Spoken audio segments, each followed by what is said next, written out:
Nós já cantamos, oramos pelos nossos filhos. Eu convido a igreja agora a abrir a palavra de Deus comigo em Lucas, no Evangelho de Marcos.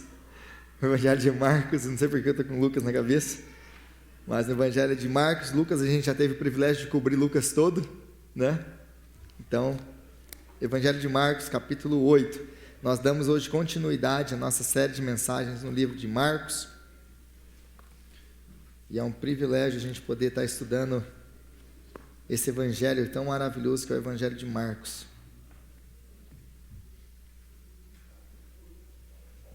Marcos capítulo 8, nós lemos a partir do versículo 1.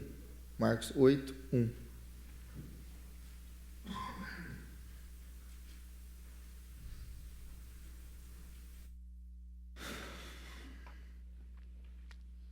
Eu creio que todos encontraram Marcos capítulo 8, a partir do versículo 1, diz assim a palavra de Deus. Naqueles dias, outra vez reuniu-se uma grande multidão. Visto que não tinham nada para comer, Jesus chamou os seus discípulos e lhes disse: Tenho compaixão dessa multidão, já faz 3 dias que eles estão comigo e nada têm para comer. Se eu os mandar embora para casa com fome, vão desfalecer no caminho, porque alguns deles vieram de longe. Os seus discípulos responderam: Onde neste lugar deserto poderia alguém conseguir pão suficiente para alimentá-los? Quantos pães vocês têm? Perguntou Jesus. 7, responderam eles. E ele ordenou à multidão que se assentasse no chão. Depois de tomar os 7 pães e dar graças, partiu e os entregou aos seus discípulos para que os servissem à multidão, e eles o serviram. Tinham também alguns peixes pequenos. Ele deu graças igualmente por eles e disse aos discípulos que os distribuíssem. O povo comeu até se fartar, e ajuntaram 7 cestos cheios de pedaços que sobraram. Cerca de 4.000 homens estavam presentes. E, tendo-os despedido, entrou no barco com os seus discípulos e foi para a região de Dalmanuta. Os fariseus vieram e começaram a interrogar Jesus para pô-lo à prova. Pediram-lhe um sinal do céu. Ele suspirou profundamente e disse: Porque essa geração pede um sinal miraculoso? Eu lhes afirmo que nenhum sinal lhe será dado. Então se afastou deles e voltou para o barco e foi para o outro lado. Palavra de Deus. Senhor, nós te clamamos agora, ó Pai, a graça que vem do Espírito Santo para que possamos entender a sua palavra. Que o Senhor venha mesmo abrir o nosso coração e o nosso entendimento, iluminar, ó Pai, a nossa mente, para que possamos entender a sua palavra e que a sua palavra venha transformar a nossa vida. Que a sua palavra venha trazer grande glória para o teu santo nome, Pai. É assim que nós oramos, em nome de Jesus, o nosso Senhor. Amém. Amém. Naqueles dias, outra vez reuniu-se uma grande multidão. Aqui no capítulo 8 de Marcos, ele começa então o capítulo 8 com essa palavra, naqueles dias. E a pergunta que nós temos que fazer então é: que dias? Que dias são esses? Se você voltar comigo para o versículo 31 do capítulo 7, se você voltar o olho um pouquinho para cima aí, você vai ler o seguinte: a seguir Jesus saiu dos arredores de Tiro e atravessou o Sidom até o mar da Galileia e a região de Decápolis. Então, o que Marcos está nos dizendo aqui é que esse episódio passado, a cura de um homem surdo e gago, ou surdo mudo, ela está conectada com a passagem que nós estamos lidando agora, com a passagem que nós estamos lendo agora. Então, naqueles dias, quais dias? Os dias que Jesus estava em Decápolis. E é interessante a gente entender isso e saber aonde que Jesus está, porque Jesus já havia estado em Decápolis antes. Se você voltar à sua Bíblia, Jesus já esteve aí numa outra ocasião, e na primeira ocasião ele lidou com o demônio chamado Legião, porque eram muitos que habitavam em um homem. E esse homem estava na região de Decápolis. Então essa mesma história que acontece com o demônio legião, ou com Jesus nesse episódio de expulsar a legião, eles entram nos porcos, eles se precipitam abaixo do morro, e todo mundo morre lá, os porcos todos morrem, tudo aquilo que acontece, e nós conhecemos bem essa história. Na mesma região em que acontece isso, Marcos agora está nos dizendo que Jesus está de volta nesse mesmo lugar. E o porquê que isso aqui é interessante? Porque a primeira visita é muito diferente dessa segunda visita. Note que, a seguir Jesus, de novo, versículo 31, saiu dos arredores de Tiro e atravessou o Sidom, até o mar da Galileia e a região de Decápolis. Versículo 32, ali algumas pessoas lhe trouxeram um homem que era surdo e mal podia falar. O porquê que isso aqui é muito interessante? Porque se você se lembra do episódio do homem endemoniado, da história do legião, quando Jesus ele desce, ele vem ao encontro dele, o que queres conosco? Jesus, Filho de Deus. Eles então têm aquele embate, Jesus expulsa eles, mas depois que acaba todo aquele episódio, e as pessoas veem o que acontece com os porcos, a gente espera que aquela cidade toda venha até Jesus e se prostre diante de Jesus, diante de tal poder, aquele que expulsou o demônio que ninguém mais podia expulsar, aquele que fez coisas extraordinárias no meio deles. Aí a gente pensa, não, agora eles vão vir e vão querer ouvir da palavra de Deus. É isso que acontece no episódio do capítulo 5? Não. O que eles fazem com Jesus? E eles lhe imploravam que ele saísse da sua região. Então, é uma coisa que nós não entendemos muito bem, quando nós lemos assim, desavisados ou correndo, eles querem que Jesus vá embora. O milagre, ele tem um efeito contrário. Em vez de atrair, ele tem o efeito oposto, de expelir pessoas. Jesus vai embora daqui. Então, eles expulsam Jesus de lá. E esse homem que era endemoniado, ele quer vir com Jesus. E o que Jesus fala para ele? Não, você fica. E vai e anuncie tudo aquilo que Deus fez por você. E o texto acaba, essa passagem acaba dizendo, e esse homem foi. E ele anunciou tudo aquilo que Jesus havia feito por ele.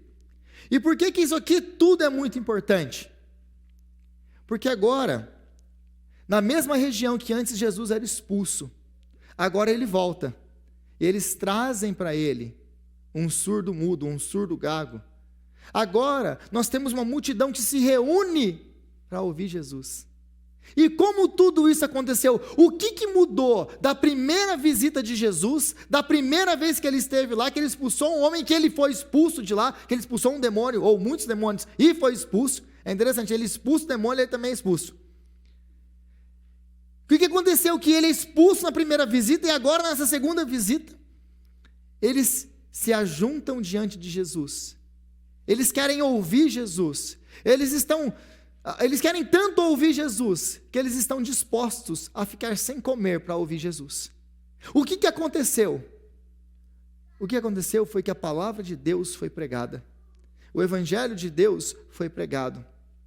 Jesus, então, ele envia aquele homem que antes era um endemoniado, agora para pregar a sua palavra naquela região. E quando ele volta, agora as pessoas sabem quem é Jesus. E eles sabem quem é Jesus e sabem que Jesus tem poder para curar alguém que é surdo e mudo.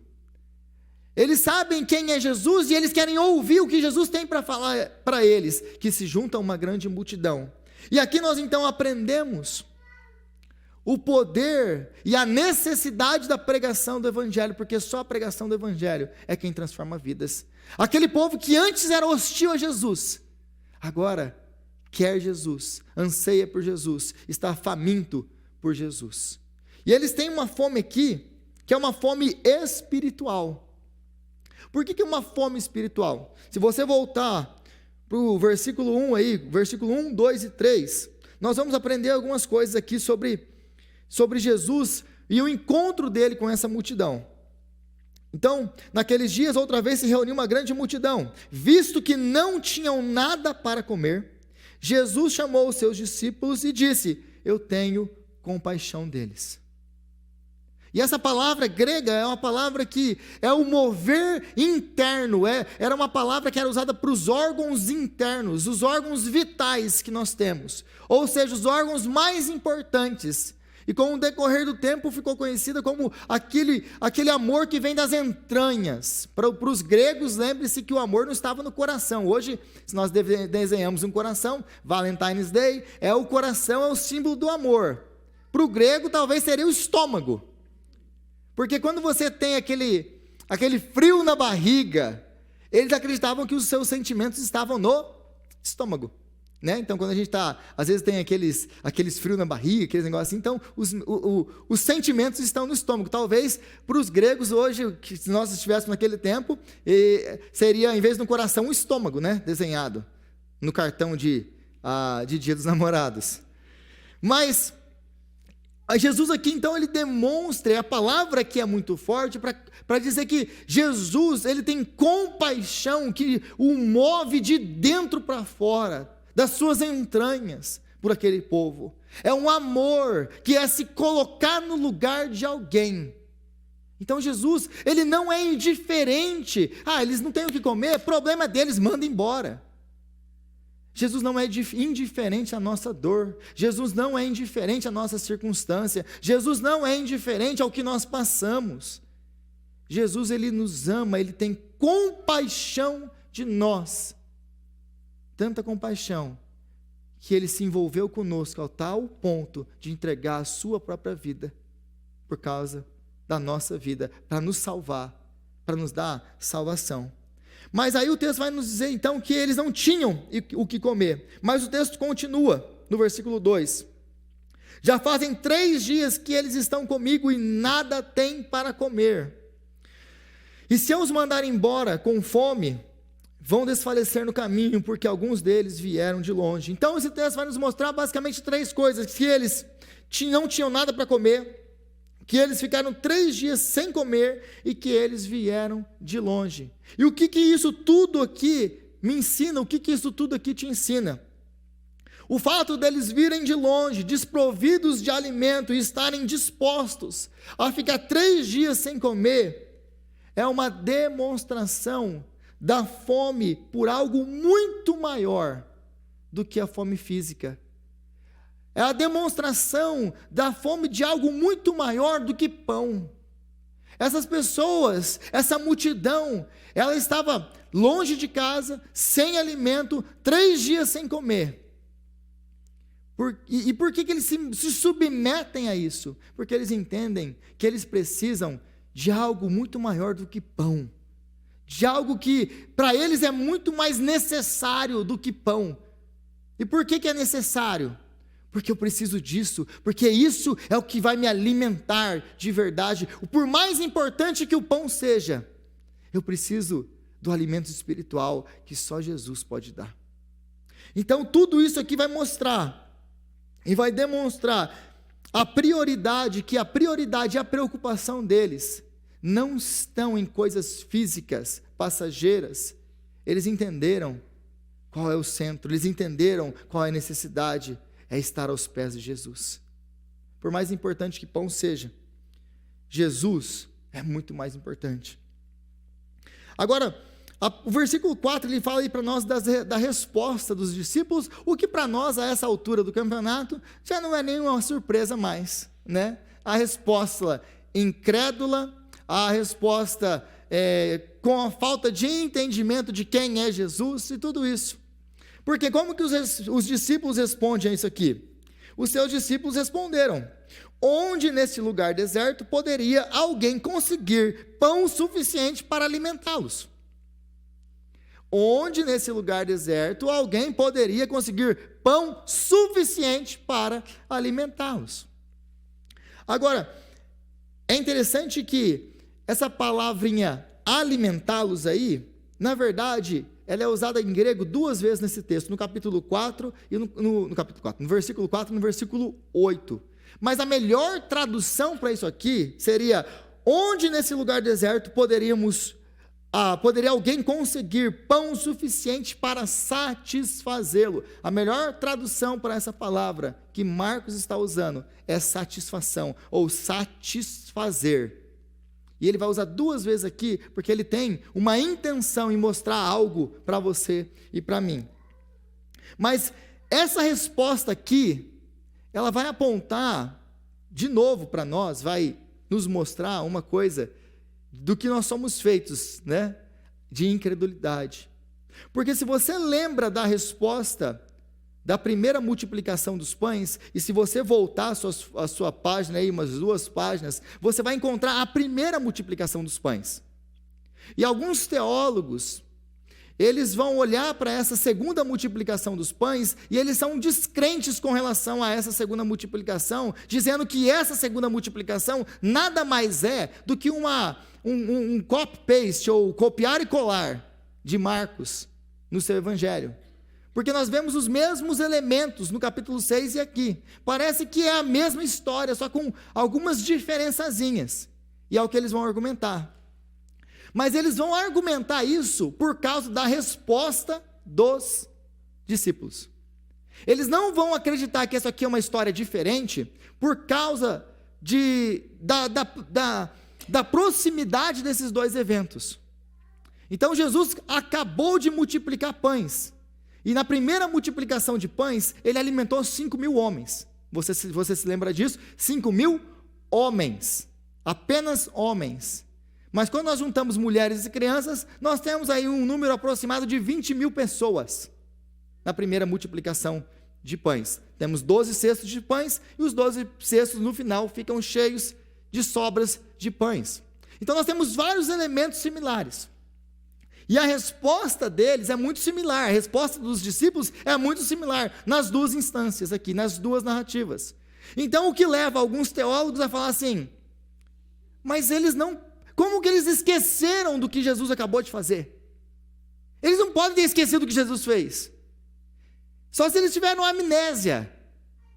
Então, para eles, o que leva eles a entenderem que esse texto é a mesma narrativa, é a mesma história, só com apenas alguns elementos diferentes, é a resposta dos discípulos. Eles não acreditam que os discípulos podiam esquecer que Jesus já multiplicou antes pão. Como assim que eles esqueceram? Eles não poderiam dar uma resposta disso aqui. Mas esse aqui é o ponto. É isso que eles não entenderam, porque esse é o ponto da passagem.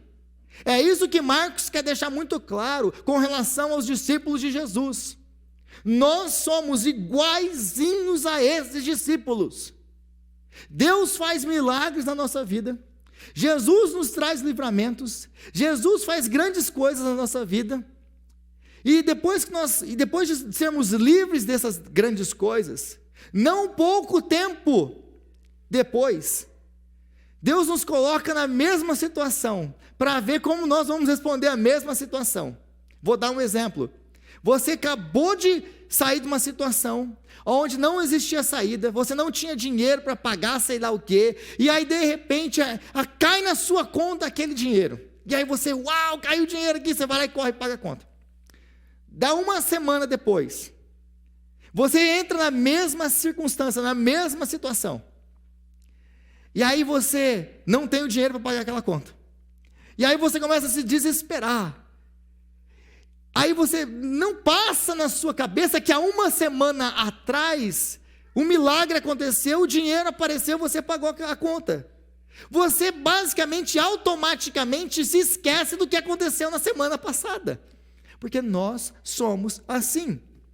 Deus, Ele vive nos tirando as nossas enrascadas, Deus vive nos abençoando, Deus vive abrindo porta, Deus vive conosco, fazendo milagres na nossa vida, e quando a gente se mete no primeiro beco sem saída, o que a gente faz? E agora, Deus? Então aqui esse é o ponto da passagem. Eles acabaram de ver Jesus multiplicar pão para 20.000 pessoas, e aí Jesus pergunta para eles, como que a gente vai dar pão para eles? E eles falam o quê? Ô Jesus, você está ficando doido? É 4.000 pessoas que tem aí, Jesus. Aonde a gente vai arrumar dinheiro? Aonde a gente vai arrumar um lugar, tá nesse lugar deserto? Aonde que vai comprar pão para todo mundo? E mesmo que achasse esse lugar, Jesus, da onde tem dinheiro para comprar tudo isso? Como que carrega tudo isso de pão, Jesus? Você não está pensando direito, Jesus. Então eles se esquecem completamente de tudo aquilo que Jesus já fez. Essa não é a minha história, não é a sua história. Porque eu consigo me colocar no lugar desses discípulos facilmente, de ter vivido milagres e mais milagres e mais milagres na minha vida, de ver Deus abrindo portas, abrindo portas e abrindo portas, e de repente um dia eu falo assim, mas e agora, Deus, o que vai ser? Você está de brincadeira comigo. Então é esse o ponto de Marcos aqui. Nós somos esse povo que vive desconfiando do Senhor. Nós temos uma visão de pequeno alcance. Nós temos memórias curtas daquilo que o Senhor já fez por nós. Então, essa é a marca, infelizmente, do discípulo de Jesus. Memórias curtas, visão curta, vive dando cabeçada e não confia no Senhor. E esse é o ponto que Marcos quer nos ensinar aqui. Agora, a pergunta que eles fazem no versículo 4, ela vai ser respondida no versículo 8. E é por isso que Marcos usa a mesma palavra grega nos dois versículos.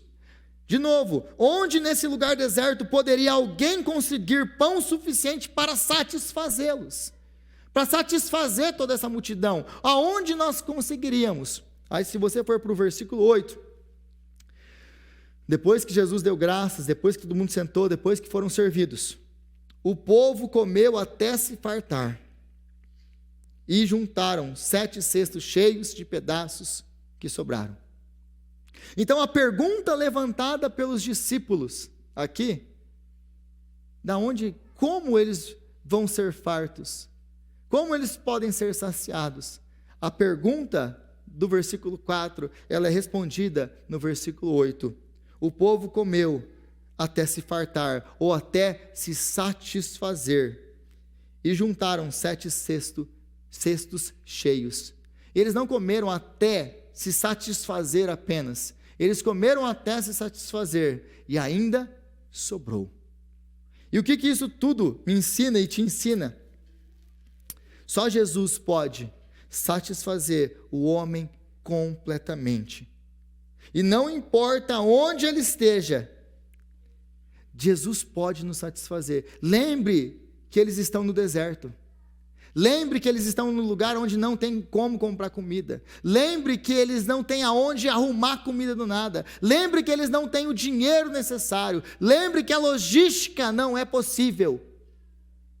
Mas Jesus é aquele, e Ele é aquele que pode nos satisfazer, e só Ele pode nos satisfazer, e Ele pode fazer isso, independente de onde você esteja, porque talvez você esteja num lugar, onde seja difícil, onde você fala, você olha para as circunstâncias, você olha para a situação, e você pensa assim, mas aqui é impossível.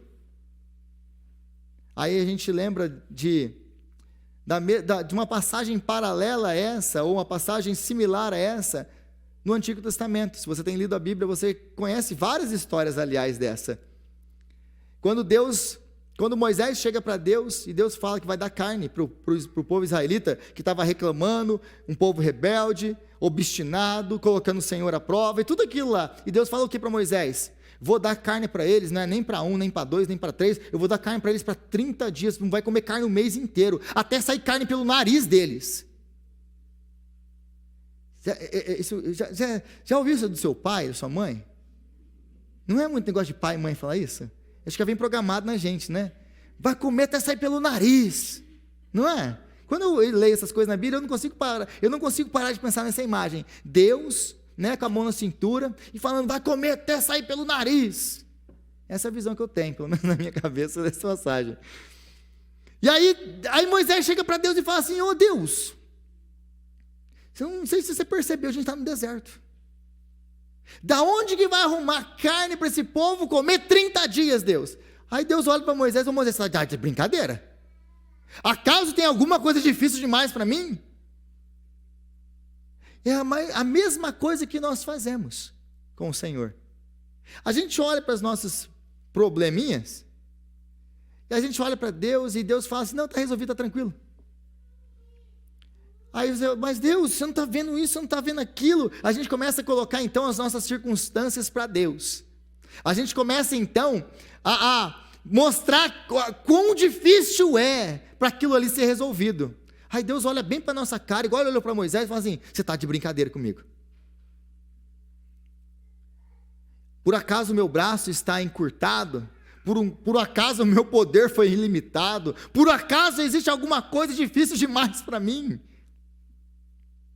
É basicamente o que está acontecendo aqui. Eles chegam para Jesus desse jeito. Jesus, da onde vai tirar? Aí Jesus olha bem para a cara deles. Sério, depois de tudo isso, depois de todos esses anos andando comigo, sério, isso sou eu, isso é você. Isso é o nosso relacionamento com o Senhor. Mas, mesmo no deserto, Jesus pode abrir portas. Mesmo no deserto, Jesus pode nos alimentar. Mesmo que não exista provisão, Ele faz chover o maná dos céus e alimenta o seu povo no meio do deserto durante 40 anos. Então, só Jesus pode satisfazer completamente o homem. É isso que Marcos quer deixar muito claro para nós aqui. Nada pode satisfazer você, só Jesus pode satisfazer você. Então, a satisfação que Ele nos dá, ela satisfaz a minha vida, ela satisfaz a sua vida, e ainda sobra para você dividir com a vida das pessoas. A satisfação que Ele nos dá é tão grande que nós somos satisfeitos, e nós temos então o chamado de ir e entregar também na vida dos outros. Agora, se a nossa satisfação é Jesus, então, e só então, nós vamos estar satisfeitos, não importa o lugar. Se a satisfação da sua vida é Jesus Cristo, então não importa onde você esteja, você vai estar satisfeito em Cristo Jesus. Não importa se você está longe ou se você está perto. Não importa se você está suprido, se tem ou se não tem. Não importa se você está satisfeito de barriga cheia ou não. Isso tudo aqui vai me lembrar o que o apóstolo Paulo diz em Filipenses no capítulo 4. Aprendi o segredo de viver contente em toda e qualquer circunstância ou situação. Tudo posso naquele que me fortalece. Se Jesus é a satisfação da sua vida, você pode ter, e glória a Deus por isso. Você pode não ter, e glória a Deus por isso. Se Ele der, Ele é Deus. Se Ele não der, Ele é Deus. Se Ele faz, Ele é Deus. Se Ele não faz, Ele é Deus. Porque Ele é a minha satisfação. Ele é a pedra de grande valor. É Ele que me sacia. A fome que eu tenho só pode ser saciada por Cristo. Então, se eu estou num palácio, glória a Deus. Se eu estou no deserto, glória a Deus. Porque eu tenho o Senhor. E o Senhor está comigo aonde e por onde eu for. Se Ele é a sua satisfação, você vai conseguir encontrar felicidade, independente das suas circunstâncias. Porque se Jesus é a sua satisfação, as circunstâncias que te cercam são apenas as suas circunstâncias. Porque Ele é a sua alegria. É por isso que o apóstolo Paulo pode falar que ele aprendeu o segredo. Esse é o segredo da vida. Qual que é o segredo da vida? O segredo da vida é encontrar satisfação em Jesus. Você já encontrou satisfação em Jesus? Jesus é a sua satisfação. Jesus é a sua alegria. Muita gente fica aí murmurando, reclamando, chateado, entristecido. Por quê? E eu estou falando de crente, gente que vem para a igreja, que está na igreja, se diz crente, se chama crente, e vive de cara feia, vive resmungando. E aí, porque isso aqui não dá certo, porque olha a casa que eu moro, olha o carro que eu tenho, olha a situação da minha vida, olha o meu emprego. Sabe por que essa pessoa está assim? Porque essas coisas são as coisas que ela pensa que dá satisfação. Enquanto ela olhar para essas coisas e buscar nessas coisas, carro, dinheiro, casa, emprego e seja lá o que, satisfação, ela sempre vai estar insatisfeita. Porque Se Jesus fosse a satisfação, o meu emprego pode ser ruim, mas Jesus é a minha alegria. Então eu vou fazer o meu melhor aonde eu estou agora. Jesus, se é o centro, eu posso estar não morar na casa que eu gostaria, posso estar numa situação difícil, mas a masmorra mais insalubre com Jesus Cristo é um palácio. Talvez eu não tenha o carro que eu gostaria de ter. Aliás, nessa neve foi até difícil chegar na igreja hoje. Mas Jesus é quem me guarda, quem me conduz, quem me guia. E se eu estou com Ele no carro, tudo vai muito bem. Então, se a minha satisfação é Ele, não importam as minhas circunstâncias externas. Ele é a minha alegria. Agora, o contrário também é verdade. Mas se Ele não é a sua satisfação, se qualquer outra coisa é a sua satisfação, então não importa se você vai estar num palácio e se você vai estar comendo os melhores banquetes, porque essas coisas nunca vão te preencher. E eu vou te dar um exemplo aqui, que talvez você não acredite, Rodrigo, então me dá aí $1 milhão e você vai ver se eu não vou estar feliz. Porque ainda você tem essa cabeça de que dinheiro traz felicidade. Deixa eu provar para você que dinheiro não traz felicidade. Se dinheiro trouxesse felicidade, você não via pessoas que têm todo o dinheiro, toda a fama, tudo que um homem poderia desejar, se matando. Você não veria pessoas tomando antidepressivo e pessoas que você olha na televisão e você fala, uau, como deve ser legal a vida dessa pessoa.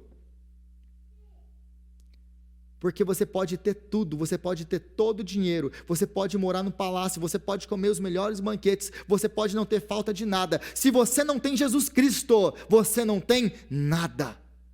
Mas se você tem Cristo, você pode morar numa casa simples, comer uma comida simples, dirigir um carro simples. Mas se você tem Cristo, você tem tudo.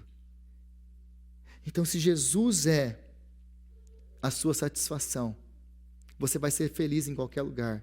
Ao passo que, se Jesus não é a sua satisfação, não importa, você vai ter as melhores coisas e pode ter as melhores coisas, e nada disso vai te satisfazer, porque só Jesus pode nos satisfazer. Agora, a partir do versículo 5, então, Jesus pergunta, quantos pães vocês têm? E eles dizem 7. A pergunta que é feita, então, o que são 7 pães para uma multidão de 4.000 pessoas? Aliás, vamos diminuir isso aqui. Eu falo para vocês aqui hoje, fazem 3 dias que vocês estão aqui me ouvindo pregar. Imagina um negócio desse? Que alegria. 3 dias me ouvindo pregar, vocês vieram de longe, vocês vão embora a pé depois daqui, e aí eu estou aqui, tenho compaixão de vocês, mas eu tenho 7 pães para dividir com vocês. O que são 7 pães para essa pequena multidão que está aqui hoje? O que é 7 pães para nós aqui? Nada. Provavelmente a gente ia repartir com as crianças, dar para as crianças, porque nem para elas daria certo os 7 pães. Jesus tem uma multidão de 4.000 pessoas aqui, com 7 pães. Jesus tem 7 pães. O que é esse tudo de... O que é esse monte de pão vai fazer com esse monte de gente? Nada. E esse, mais uma vez, é o ponto. A quantidade é insuficiente para aquela grande multidão. E esse é o ponto de Marcos aqui. Mas Jesus, ele não está preocupado com a quantidade. Porque a pequena quantidade nas mãos de Jesus pode alimentar uma multidão. Por menor que seja a quantidade, na mão de Jesus pode alimentar uma multidão. Isso para você e para a minha vida quer dizer o seguinte: talvez você olhe para a sua vida e você não tenha os melhores dons, talvez você não tenha os maiores recursos, talvez você nem tenha muito tempo, mas quando nós colocamos os nossos pequenos recursos, os nossos poucos dons, o nosso pequeno tempo, na mão daquele que pode transformar o pouco em muito, o nosso pouco pode alimentar multidões. Então você não tem desculpa para não servir o Senhor. E aliás, quando ele pega o pão e ele dá graças e dá aos discípulos, ele fala, agora vocês vão e vocês servem. E o que isso me ensina? Jesus podia ter feito tudo sozinho, mas ele escolheu usar homens como eu e como você, para fazer a obra dele. Ele pegou o pão, pouco que eles tinham, e multiplicou. ele devolveu para eles e falou: agora vocês vão e entreguem. Ele pega o pouco que você tem, que você ofereceu, nas mãos dele, e fala: Senhor, eu não tenho nada, o pouco que eu tenho está nas suas mãos.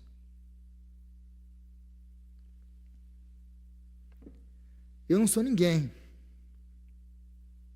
mas eu entrego nas suas mãos. E o Senhor pode usar como o Senhor quiser. E Ele vai usar. Não porque você merece, não porque você é bom, você não tem nada para oferecer para Jesus. Mas Ele tem prazer de usar o pouco que você é e multiplicar para alimentar a multidão.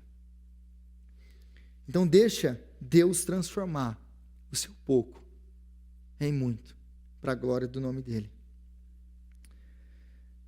Agora, é interessante ainda esse versículo 6, quando ele está apontando tudo isso aqui para um outro banquete, porque a linguagem que ele usa aqui, mais tarde vai ser usada por Jesus de novo, no grande banquete. Qual o grande banquete? Aquele que nós comemoramos todos os meses aqui, a ceia. Quando ele vai ministrar a ceia, e ele vai agradecer, a palavra eucaristia que nós usamos, é a palavra que ele usa aqui no grego. Ele vai agradecer pelo pão. Mas aquela ceia, e essa ceia, e esse pão sendo multiplicado no deserto, está apontando para uma outra realidade, para um outro banquete, o banquete, as bodas do Cordeiro. E se você abrir a sua Bíblia comigo, no capítulo 25 do livro de Isaías, Isaías capítulo 25, a partir do versículo 6, você vai encontrar um texto que é uma profecia do banquete messiânico que nos aguarda. Isaías capítulo 25, versículo 6 diz assim: neste monte o Senhor dos exércitos preparará um farto banquete para todos os povos. Um banquete de vinho envelhecido, com carnes suculentas e o melhor vinho. Neste monte ele destruirá o véu que envolve todos os povos e a cortina que cobre todas as nações. Destruirá a morte para sempre. O soberano, o Senhor, enxugará as lágrimas de todo o rosto e retirará de toda a terra a zombaria do seu povo. Foi o Senhor quem disse. Então aqui, tudo isso que Jesus está fazendo fazendo uma alusão a Isaías, no capítulo 25, nos versículos de 6 aqui a 9, quando ele aponta para o banquete messiânico, que vai ser cumprido em Apocalipse capítulo 19, nas bodas do Cordeiro. Mas é interessante nós notarmos algumas coisas aqui, neste monte. Que monte é esse? Esse é o Monte Sião, é o monte do templo, é o monte onde Jesus vai ser entregue à morte por causa dos nossos pecados. É nesse monte que o Senhor dos exércitos vai preparar um farto banquete para nós. Mas ele continua, versículo 7, nesse monte ele destruirá o véu que envolve todos os povos, a cortina que cobre todas as nações.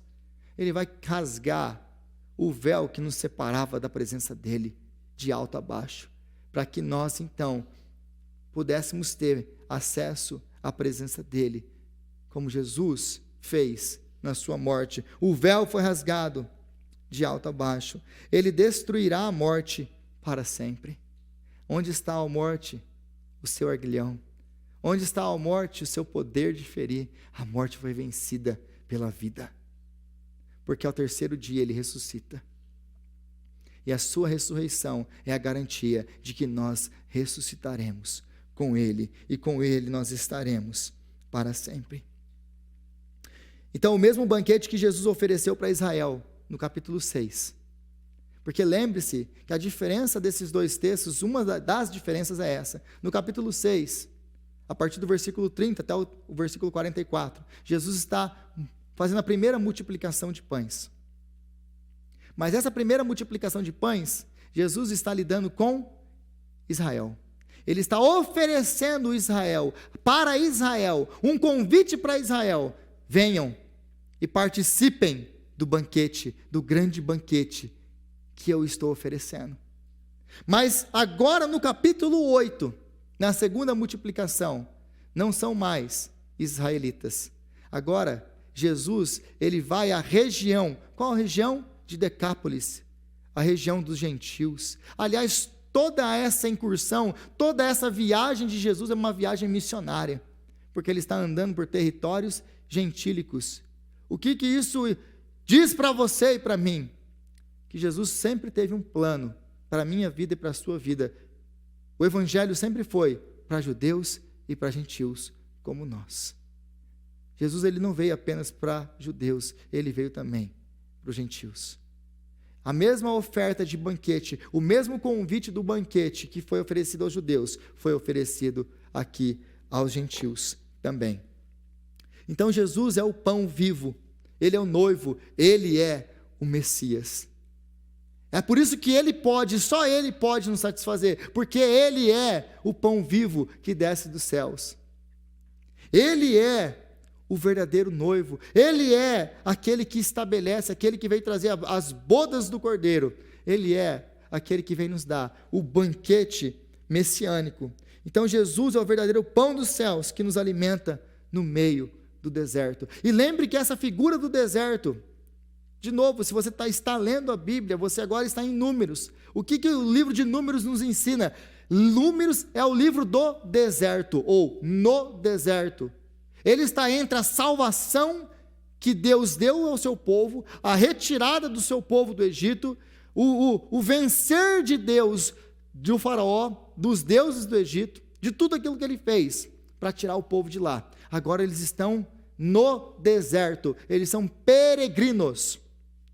Então eles estão entre aquilo que Deus já fez, a salvação que Deus já fez, e a terra prometida. Essa é a minha vida, essa é a sua vida como povo de Deus. Nós estamos no deserto, nós somos peregrinos nesse mundo. Essa não é a nossa pátria, esse não é o nosso mundo. Nós estamos caminhando para a Nova Jerusalém, a Jerusalém celestial, onde Deus enxugará dos nossos olhos toda lágrima. Mas enquanto aqui, nós estamos no deserto, e Jesus é o pão que desce dos céus, é o pão que nos alimenta enquanto no deserto. Eis que estou convosco todos os dias até a consumação dos séculos. Essa é a promessa para a minha vida e para a sua vida. Então, ele é aquele que veio de longe, que teve fome, que esteve morto por 3 dias e ressuscitou. E por causa disso, por causa de tudo isso, ele nos purifica e nos garante um lugar à mesa para podermos banquetear com o Senhor à mesa do Cordeiro. Agora o texto ele conclui aí no capítulo 8, falando dos fariseus, e eu gostaria de concluir esse capítulo com essa fala dos fariseus. Versículo 11: os fariseus vieram e começaram a interrogar Jesus para pô-lo à prova, e pediram-lhe um sinal dos céus. Ele suspirou profundamente e disse: por que essa geração pede um sinal miraculoso? Eu lhes afirmo que nenhum sinal lhe será dado. Então se afastou deles e voltou para o barco, e foi para o outro lado. É interessante aqui que a ânsia ou anseio por milagres não é um sinal dos discípulos de Jesus. É um sinal dos inimigos de Jesus. A ansiedade por milagres é um sinal daqueles que se opõem a Jesus, e não dos discípulos de Jesus. E por que isso aqui é importante? Porque nós não vamos para Jesus atrás de milagres. A razão de nós irmos para Jesus nunca deve ser os milagres. Os milagres, eles são consequência de nós andarmos com Jesus, e não o motivo de nós o buscarmos. Porque muitas e muitas pessoas vão ou vêm para a igreja e vão para Cristo atrás de milagres, e alguns até colocam o milagre como uma prova. Se o Senhor fizer isso, então eu vou servir o Senhor. O que eles estão fazendo é exatamente isso aqui que os fariseus estão fazendo. Faz um sinal para a gente ver aí. Aí Jesus responde para eles: nenhum sinal vai ser dado para vocês. Nenhum sinal vai ser dado para vocês. Então a ânsia por milagres é um sinal dos oponentes de Jesus, e não dos verdadeiros discípulos. Os milagres para os verdadeiros discípulos de Jesus sempre foram surpreendentes, inesperados e maravilhosos. Não são assim os milagres para nós? Quando nós pedimos alguma coisa para Jesus, você não fica surpreso? Você não fica admirado? Não é maravilhoso quando Ele te responde? Não é surpreendente receber uma bênção de Deus? Não é? Porque para nós, para os verdadeiros discípulos de Jesus, os milagres, nós sabemos que Jesus pode fazer o que Ele quiser fazer, porque Ele tem poder para fazer o que Ele quiser fazer. Mas Ele não tem obrigação de fazer nada por nós. Ele não deve nada para nós. Ele é o Senhor e Ele sabe muito bem o que é melhor para nossas vidas. Então nós nos submetemos à vontade dEle, mas nós apresentamos os nossos pedidos diante do Senhor. Mas quando Ele responde, a gente toma até um susto.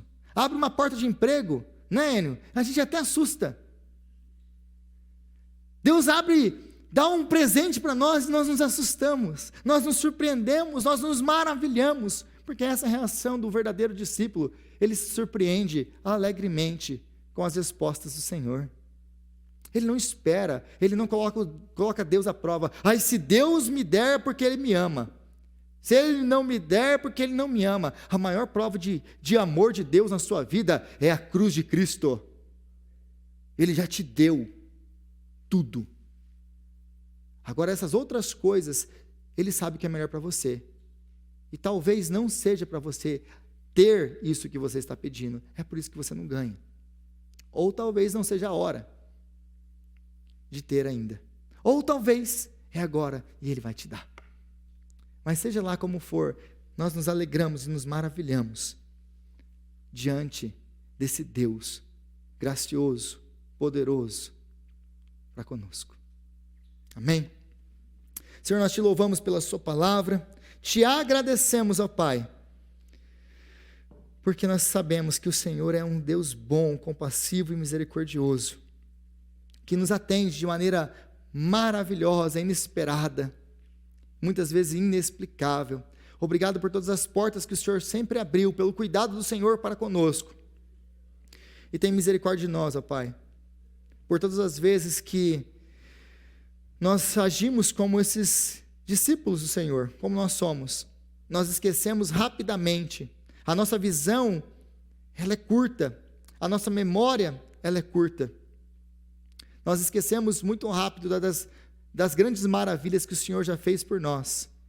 E nós nos esquecemos do quanto o Senhor nos ama em Cristo Jesus. E acabamos olhando para as circunstâncias em vez de olhar para o Senhor. Então, ser misericordioso conosco, Pai, nos perdoa por isso. E nos dá graça para olhar para o Senhor e confiar no Senhor, independente das circunstâncias que nos cercam. Mas, acima de tudo, Senhor, que a nossa satisfação seja Jesus, que a nossa alegria seja Jesus. E então, Senhor, não vai importar aonde nós estivermos ou o que nós tivermos, quando Ele for a nossa alegria e a nossa satisfação. Então, Pai, cria em nós esse coração para responder como o apóstolo Paulo respondeu. Eu aprendi o segredo da vida, o segredo de estar satisfeito em toda e qualquer circunstância. O segredo é Cristo. Então, Pai, forma Cristo em nós e nos ajuda a entender a largura, a altura, o comprimento e a profundidade do seu amor por nós, em Cristo Jesus, o nosso Senhor. Essa é a nossa oração, em nome de Jesus. Amém.